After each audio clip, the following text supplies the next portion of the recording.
Hello, everyone, and welcome to GoodKnit Kisses. We are live right now, and this is a total surprise. So, this is something that I really wanted to come live to you about and just have a quickie little chat. So, have you ever had the experience of knitting something and you get a different size of an object? And we're going to talk about that here for a few minutes. Hey everyone, as you drop in. Hey Gayla. All right, yeah. Hunain, Fergie, you're first. That's right. Hello everyone. Welcome. Hi. You're not seeing my face today. So I've just I wanted to show you a bit of my knitting as everyone joins me. I just want to say for the people coming in later on, thank you so much for joining me on the replay. This is a example that I'm going to show you of stress and what it can do to your knitting and actually change something. Because so this is for a pattern that is coming out actually next week. The pattern that comes out tomorrow, just while everyone's joining me, I'm just going to chat for a minute. The pattern that comes out tomorrow are these little baby booties here with this Latvian braid on here. And we're going to be doing one on needles and on the loom. That's why I'm showing them both in here. And then this is actually going to be a little toy. Let me see if I can pull out the pattern here. Whoops, going to the wrong thing. I'm going to show you on my deal here on my other on my phone. Okay, so it's going to be this guy right here. It's actually a rattle toy, and so it's got a little jingle bell inside, and you jingle it around, and it has this Latvian braid on it, and it'll be on the loom and on needles. So this is what it looks like before you start working it together. But I wanted to show you this really significant change. So when I originally knit up this sample, this is the one that the pattern is based off of. I was watching, I have to admit, I watch Game of Thrones, and I knit it like super stressed, and I've got pretty even tension, and this is something that you cast on mid row, so it's a little loopy, but it gets sewn in anyway. You can see my gauge is pretty consistent, and I base a pattern off of it. Okay, well, and I've already made another sample and given this thing as a gift, so this is actually my second or third to make here. Then I went and I was with middle schoolers going to a museum yesterday, and I made this in the bus, in the stressful bus, to and from this museum trip with middle schoolers, seventh graders. And you can see that my tension is relatively the same. I have about the same size square here. Actually, they're exactly the same, and this is all fine. But then when I got home, I was just stressed physically. And oh, also, I was chatting with another boy, and actually the teacher was next to him. They were AP math class, and we were talking about the benefits of knitting and coding and things like that. And anyway, I was like maybe a little less stressed. So like you can see that this starts getting a little bit bigger. I don't know if you can tell, but my stitches are just a hair bigger because I was a little relaxed because I was talking, but I was still in this stressful bus. Well, then you can see, look what happens here. So like if I place this on top, you can see that this row is a little bit looser, and then this is so much longer. And you're like, Kristen, why did you knit that long? Well, if you look, you can count the ridges on here, and you can count the ridges here, and they're the same. So I've knit the right amount of rows, but the size is different. Like if I put my scale, my measuring ruler here, it's supposed to be 2 3/4 of an inch long, and this one is quite a bit longer, and and it's also kind of grown because of this row back here. Now what happened was I went home and I was so stressed from my day, and just to chill out, I sat on this little massager chair, and then I was thinking in my brain, I have to be slow. I have to be intentional. I need to chill out and knit this and not be stressed so that I don't change my tension. I need to chill out. Well, apparently I chilled out too much because I mean, look at it. So if I was to make this match, make my gauge from here to here match like here to here, I actually would need to either pull out all the way back to here where my gauge started changing, or I can make an adjustment and I will have to actually pull out a few of these ridges here, which is actually like 4 or 5 rows, and then bind off. Isn't that crazy though? So that's why when you're knitting, your stress can really affect your your gauge and the size of your thing. So what if you're making some like a wearable for somebody and you knit up your swatch or your initial thing during one type of thing, like a stressful event, and then you're super relaxed at home. The rest of it, it's going to be larger. What if you're really relaxed and you're knitting the brim of a hat and then you knit the rest of the hat in a stressful situation, or like you're watching a March Madness, you're watching basketball games, and then the hat gets really tight up at the top. Yeah, you can it totally makes the difference.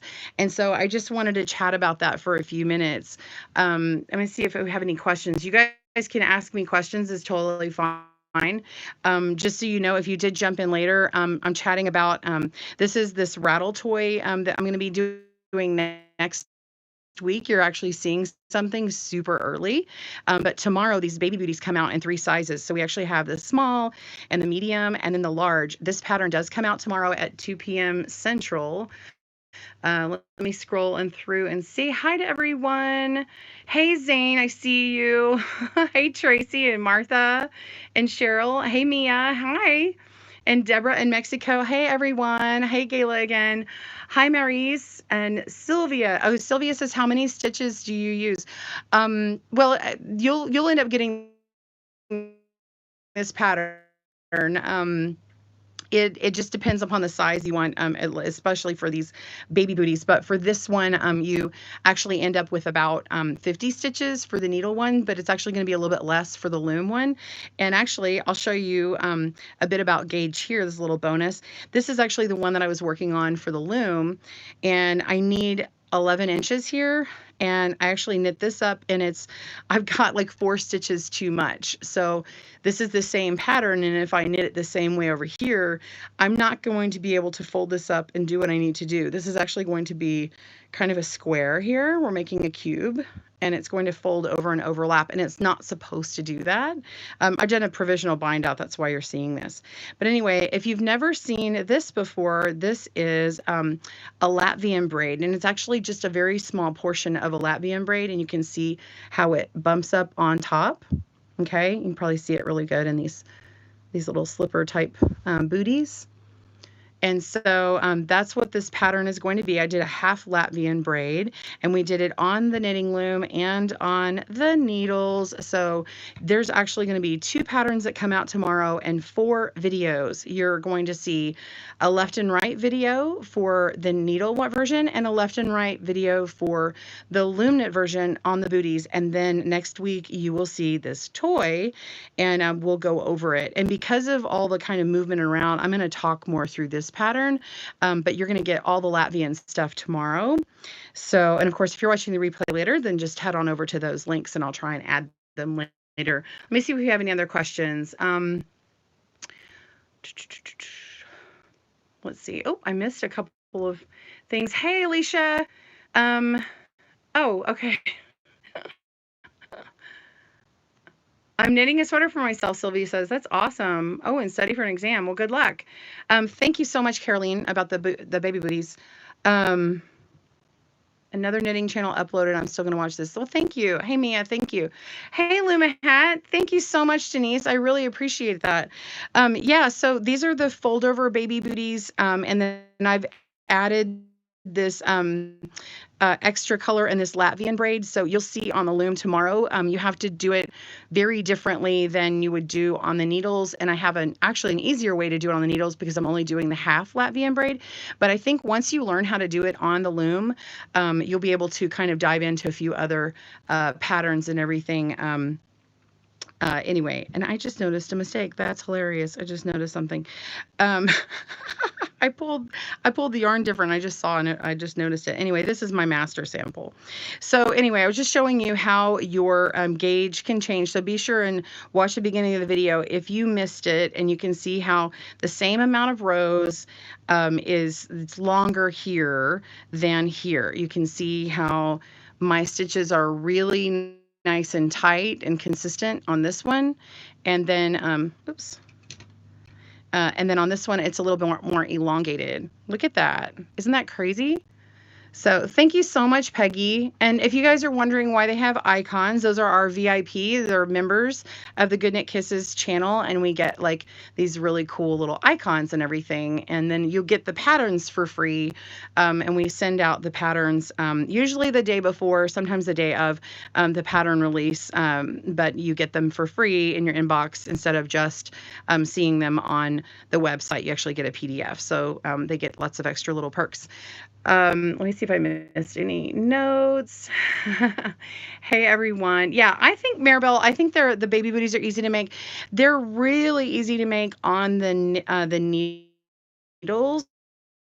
I think the booties are just the Latvian braid. It's a little bit more advanced.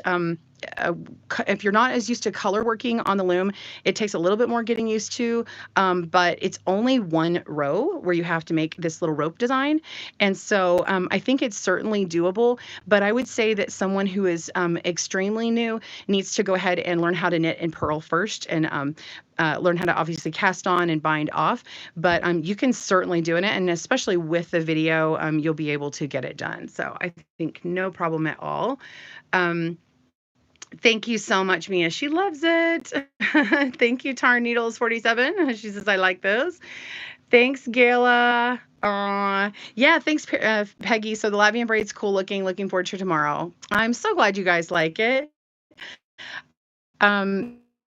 Yeah, so anyway, I really hope that kind of helps you today. Just if you're stressed about knitting and your gauge changes, my recommendation would be to knit up when you're knitting your sample. Remember what kind of location you're in, and say you like to knit all your stuff at basketball games, or if you're always going to be knitting in front of the television or something, then work on that same project in that same situation or scenario. Don't like work up a swatch in a non-stressful situation and then where you're going to be working on that project in a stressful situation, because you're going to get a different gauge. If you're testing, say you want to make this particular thing and you get the same gauge that I do, but then you go and do something more or less stressful than when you actually made and got the gauge, then you might want to wait until you're in that scenario again, or do another test run. So anyway, that's just something to explain maybe if you got a different size of an object. Anyway, for anybody who wants to know for tomorrow, I'll let you know the sizes of this, because I'm sure everybody, as I would want to know if I was you. The size is right here. Sorry, I don't have a pair for this one yet. This is newborn, like 0 to 3 months. And this one is 3 to 6 months. And then this one is more 6 to 12 months. Now this one, this fits on my friend's daughter, and she's in the 50th percentile, and she is 7 months old. And they measure. They can stretch like 1/4 inch to 1/2 inch longer because of the garter stitch. So if you look at my measurements, just know that if the baby's foot is just slightly longer than what the measurements are, it's probably just going to work. It's going to work just fine for that particular size. So anyway, I originally made the smallest one, and I meant to do a 6-month size, and it was like way too small. So we ended up making multiple sizes to adjust for all of that. If you guys like this video, please, would you give it a thumbs up? And if you think it will help somebody, would you please share it? I would love for people to know more about it, because it might help someone. And anyway, thank you guys for joining me. I can't wait for you to see everything tomorrow. Hope you have a great day. Happy knitting and crochet, everyone. Bye, y'all.